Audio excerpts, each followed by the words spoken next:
Road to 2000, a chess jitsu sleep training session. Introduction. Get comfortable. There is nothing you need to solve right now. There is no rating to chase tonight, no position to calculate, no opponent sitting across from you. Your only job right now is to relax, listen, and allow familiar chess ideas to pass through your mind. Tomorrow, when you sit down at the board, you will still have to calculate. You will still have to make decisions. But you can make those decisions calmly. You do not need brilliant chess. You need good chess consistently. You already know how to play strong chess. Tonight, we reinforce the habits that allow that strength to appear more consistently. The first principle: see before you act. Chess begins with seeing. Before calculating, before planning, before attacking, see the position, see the entire board. Not just the king side, not just the piece you want to move, and not just the square your opponent attacked. See the whole board. Every move changes something. So after your opponent moves, ask, what changed? What did that piece stop defending? What does it defend now? What does it attack now? Did a file open? Did a diagonal open? Did a square become weak? Did a piece become loose? Did my opponent create a threat? Did my opponent weaken something while creating that threat? What changed? This question resets your understanding of the board. Your previous plan may still be good, or the position may now demand something completely different. Do not automatically continue yesterday's idea in today's position. See the new position, then decide. Respect every opponent move. Your opponent's move contains information. Ask, why did my opponent play that? Assume there was a reason. Perhaps it attacks something. Perhaps it improves a piece. Perhaps it prepares a pawn break. Perhaps it creates a tactical threat. Perhaps it prevents your plan. Perhaps it was simply a mistake. But don't assume that. First, understand the move. Look especially for your opponent's forcing possibilities, checks, captures, and threats. Before creating your own attack, make sure you are not already under attack. Before executing your plan, make sure the position permits it. You are playing against another mind. Chess is not simply, here is what I want to do. Chess is, here is what my opponent wants to do, and here is what the position allows me to do. The tactical radar. Now activate your tactical radar. Look for checks, captures, and threats. But remember, a check is not automatically good. A capture is not automatically good. A threat is not automatically good. Forcing moves deserve examination because they constrain the opponent, but they still have to work. When you see a check, ask what happens after the king responds. When you see a capture, ask what happens after the recapture. When you see a threat, ask whether your opponent can ignore it and do something stronger.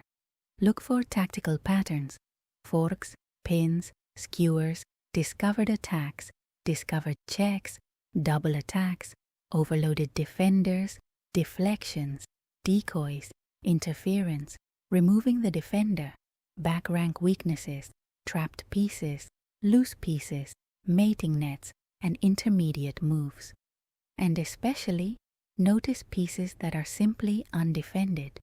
Not every 2000 level game is decided by a magnificent combination.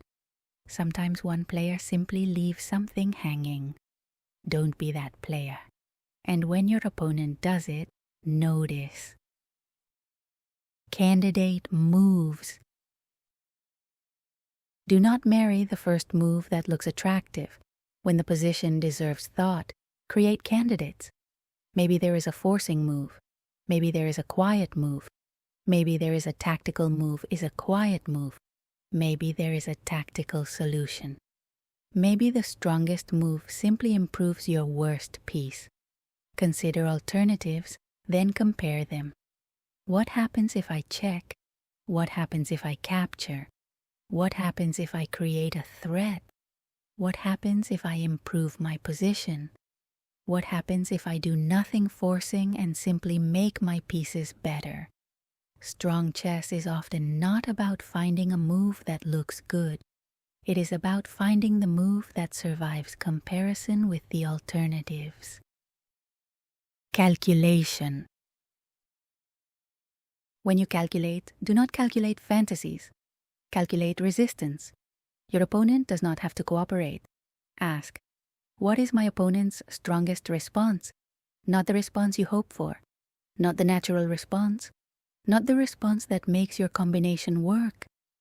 The strongest response. If I play this, what would I least like to see? Can they check me? Can they capture something? Can they counterattack? Can they ignore my threat? Can they create a bigger threat? Can they insert an intermediate move? Can they change the move order? This is the discipline of calculation. You are not proving that your move works.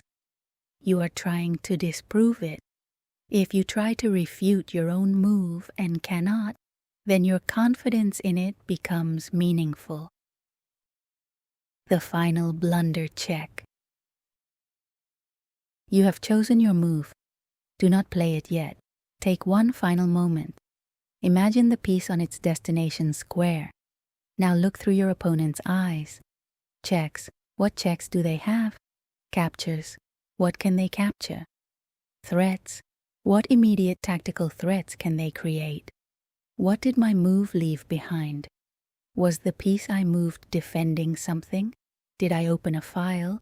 Did I open a diagonal? Did I expose my king? Did I leave my queen vulnerable? Is the destination square actually safe? Is there a backward move I missed? A long bishop diagonal? A rook across the board? A knight fork? A pawn capture? One last scan, then move. This habit does not make you timid. It makes your aggression sound. The opening.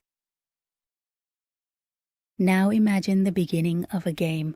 The board is full. The position contains potential energy. Your priorities are simple. Control the center, develop your pieces, protect your king, and connect your forces. Knights and bishops usually belong in active positions before the queen begins adventures. Develop with purpose.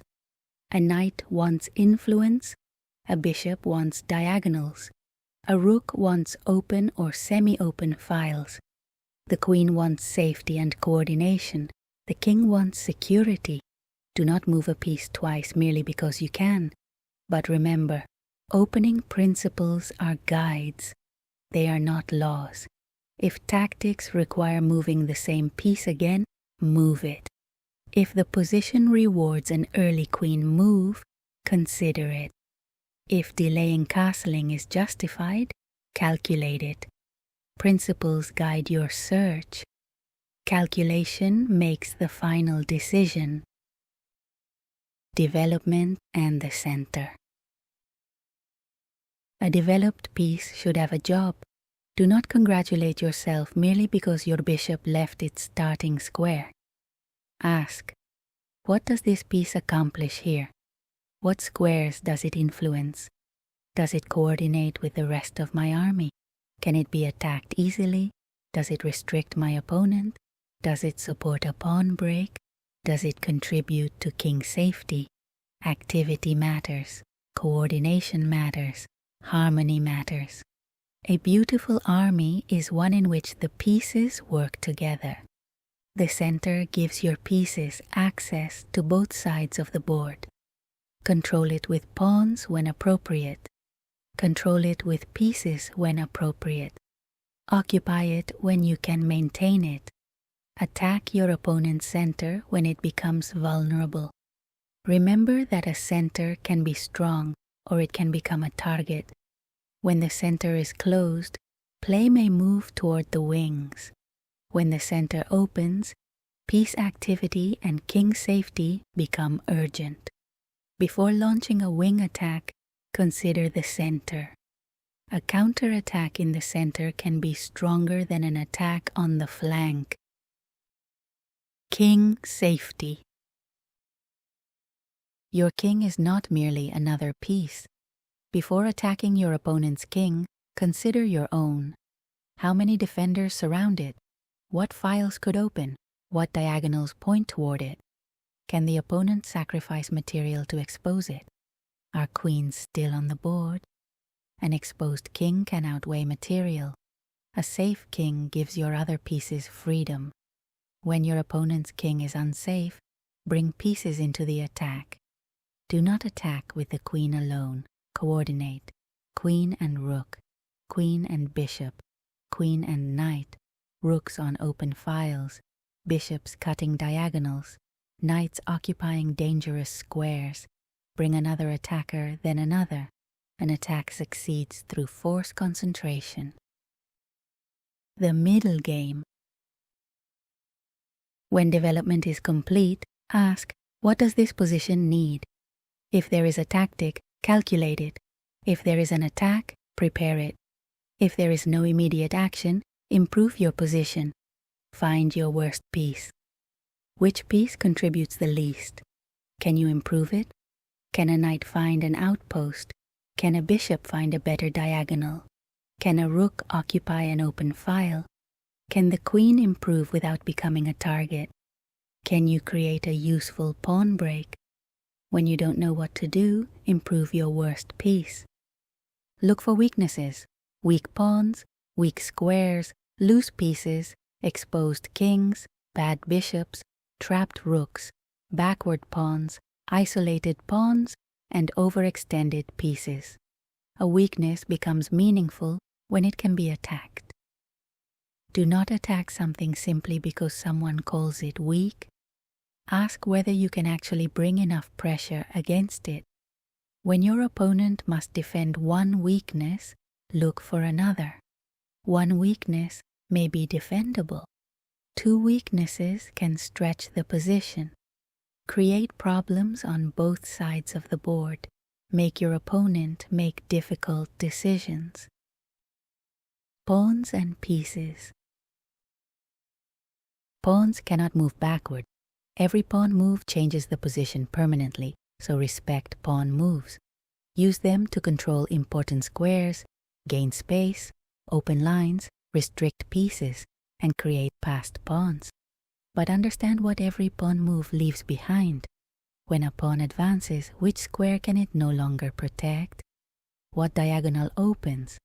What file may eventually open? What target remains? An isolated pawn can be weak or dynamic. A passed pawn can become powerful, but only if supported. A pawn majority can create a passer. Connected passed pawns can dominate an endgame. The farther a passed pawn advances, the more attention it demands. Passed pawns must be pushed when pushing them is safe and useful. Knights love stable central squares. A knight on an outpost can dominate a position, especially when enemy pawns cannot chase it away. Look for holes, squares protected by your pawns, and routes for your knights. In closed positions, knights can become powerful because they jump over blocked pawn structures. Near the enemy king, a knight can be devastating. Always notice knight forks, especially forks involving the king, queen, and rooks. Before every move, notice your opponent's knight jumps. Bishops love open diagonals. Do not imprison them unnecessarily behind your own pawns. A bishop may appear quiet while controlling a diagonal across the entire board.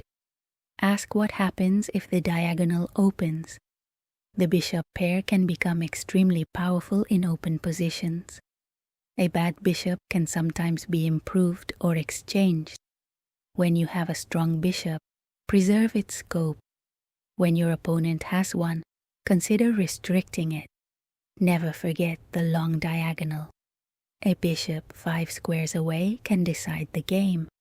Rooks need lines, open files, semi-open files, 7th ranks, passed pawns to support, and weak pawns to attack.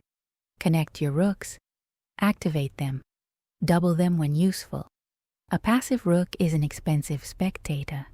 In the endgame, activity becomes especially important. Often, an active rook is worth far more than a pawn. When playing rook endings, do not become obsessed with protecting every pawn.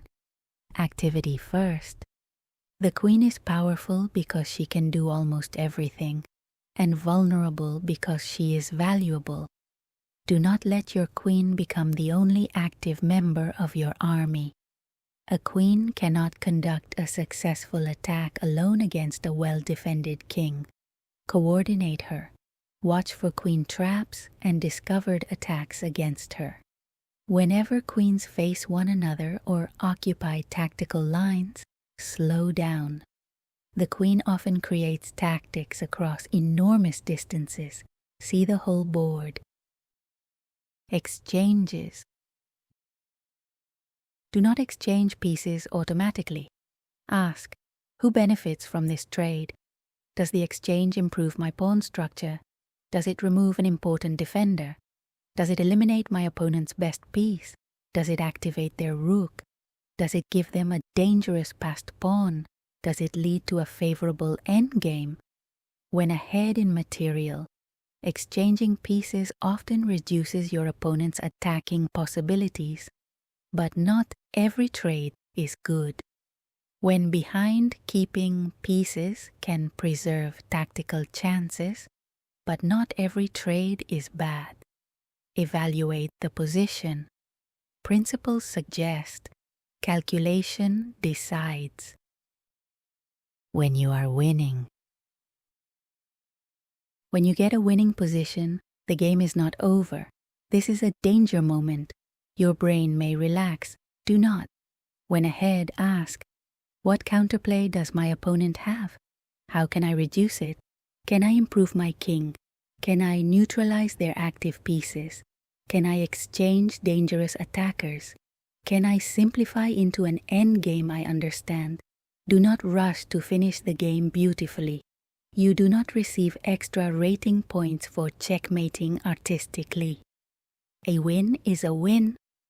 Convert, restrict, improve, simplify when appropriate. Then finish. When you are worse. When you are worse, the game is also not over. Do not mentally resign. Create problems. Look for active pieces, tactical resources, perpetual checks, passed pawns, threats against the king, and opportunities to complicate. Make your opponent prove the advantage. Your opponent can blunder too. The goal is not to pretend the position is equal. The goal is to find the move that gives you the best practical chance. Stay present, one move at a time. The end game. When pieces disappear, the king changes roles. The king becomes a fighting piece. Activate it. Centralize it when safe. Attack pawns. Support your own pawns. Understand opposition, key squares, passed pawns, and basic rook endings. Rooks belong actively, often behind passed pawns. Cut off the enemy king when possible. Create passed pawns, but do not push automatically. Calculate pawn races precisely. In an endgame, one tempo can decide everything. Count. Do not guess. Time. Your clock is a piece. Use it. Do not spend 5 minutes choosing between two nearly identical opening moves and then have 30 seconds for a tactical middle game. Spend time when the position demands it. Critical positions deserve time. Sharp positions deserve time. Unexpected moves deserve time. Positions with multiple captures deserve time. Positions involving exposed kings deserve time. When something feels tactical, slow down. When you are tempted to play an obvious move instantly, give it one safety scan. When time becomes short, Simplify your thinking. Threat, checks, captures, tactics, safety, move. Emotional control. A chess game does not know your rating. The board does not know whether you won 5 games yesterday. It does not know whether you lost 5 games today. It does not know your peak. It does not know your goal. The position is simply the position. So play the position. If you blunder, play the new position. If your opponent blunders, play the new position. If you miss a win, play the new position. Do not spend the next 5 moves arguing with a move that has already happened. The past position is gone. Ask, what is the best decision now? That is all chess ever asks from you. One decision, then another, then another. Do not play the rating. When tomorrow's game begins, you are not 7 points away from anything. You are playing one chess game. Do not try to force a win because you want rating. Do not become afraid because you are close to a milestone. Do not calculate your future rating during the game. The number will take care of itself. Your responsibility is the position. Find good moves. Avoid unnecessary blunders. Use your time. Respect your opponent. Calculate when calculation is necessary. Trust your understanding when the position is quiet. The rating is an outcome. The move is the process. Return to the move. The road to 2000. You do not need to become a different chess player tomorrow. You do not need a new opening repertoire overnight. You do not need to discover some secret principle. You need to access the chess understanding you already possess more consistently. See the board, respect the opponent's idea, recognize danger, calculate resistance, avoid the preventable mistake. When there is no tactic, improve the position. When there is a tactic, calculate. When ahead, control counterplay. When behind, create problems. When confused, return to fundamentals. And before every important move, remember the sequence. The sequence. Your opponent moves. Pause. What changed? What moved? What became attacked? What became undefended? What opened? What closed? What is the opponent threatening? Now scan. Checks, captures, threats. Now consider your candidates. Forcing moves, tactical moves, positional moves, improving moves. Choose the candidates that deserve calculation. Then ask, what is my opponent's strongest response? Calculate their resistance, not your fantasy. Their resistance. Choose your move. Then perform one final safety check. If I play this move, what checks do they have? What captures? What threats? What did I leave undefended? Is my king safe? Is my queen safe? Is the piece I am moving safe? Am I overlooking something simple? Then move. Again, what changed? Opponent's checks, captures, and threats. My candidate moves. Opponent's strongest response. My final blunder check. Then move. Again, what changed? Checks, captures, threats, candidates. Calculate, blunder check, move. And again, what changed? What is threatened? Checks, captures, threats. Candidate moves. Opponent's best response. Blunder check. Move. Final reinforcement. Tomorrow, you do not need perfection. You need awareness. You need patience. You need discipline. You need to see one move farther when the position demands it. You need to notice the tactic before playing automatically. You need to recognize when there is no tactic and simply improve your position. You need to make your opponent earn every advantage. You need to make yourself earn every win. There will be positions you understand immediately. trust your experience. There will be positions that feel dangerous.